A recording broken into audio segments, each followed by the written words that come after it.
para maipakita sa kanila yung tunay na layunin ng team namin, para maipakita sa kanila na ang NCR kaya dito mapat kahit wala nag-sponsor sa akin. Papagandaan tong LBC Tour. So ngayon, ginagawa namin yung talagang 100% namin na ensayo para maging maganda naman yung performance namin sa tour na darating. Siyempre, lahat naman yan nag-aanda rin eh. Kahit kami, gusto namin manalo. Hindi kami, kagaya ko, hindi ako pwedeng lumaro na sabihin ko na hanggang doon lang. Kaya ako lumaro, gusto ko manalo.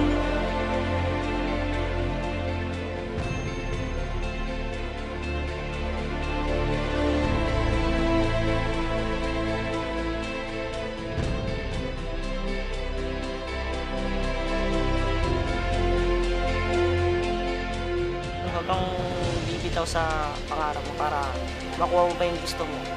Kumbaga sa tour, may angat din po akong mag-champion kung sakali.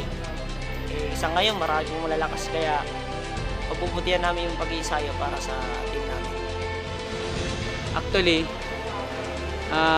sa mga nakita kong mga training namin itong mga nagdaan, talagang nakita ko na talagang handa na. Pinagandaan ko talaga. Kahit anong hirap.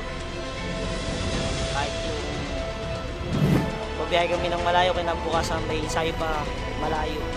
Kunyari, Pangasinan, tapos Baguio ulit. Magbabagyo ulit kami.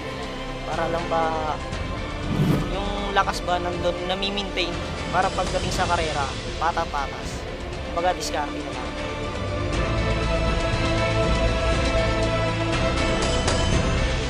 Strategy lang namin siguro, magtulungan lang kami.